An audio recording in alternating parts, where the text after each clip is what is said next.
Guys প্রথমে এই ভিডিওটা দেখো, তারপর একটা লেজেন্ডারি কমেন্ট করো। নেক্সটে তোমাদের কমেন্টগুলো দিয়ে ভিডিও বানানো হবে। গুরু ফাকিং মকলেস বানাইলা কি দিয়া, ইঞ্জিল বিচি কিছু নাই, ছোট্ট একটা মাছি দেখতে পাই, গুরু ফাকিং মকলেস বানাইলা কি দিয়া।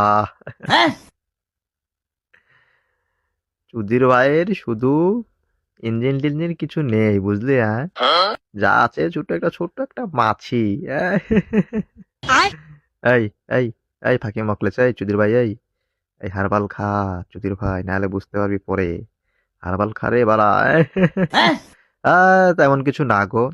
এই চুদির ভাই দিন দিন শুকে যাচ্ছে, অনেক রাত জেগে জেগে পড়াশোনা করে তো, তাই শরীরটা শুকে শুকে যাচ্ছে। তাই বলছি, বুদ্ধি দিলাম বুদ্ধি। আর ছোট বন্ধু না, ছোটবেলার বন্ধু, ছোট ভাই, এলাকার, বুঝতে হবে না? ফাঁকে মাকলেস, বুঝলি? আর বুদ্ধিটা কাজে লাগিয়ে পড়বি বাড়া।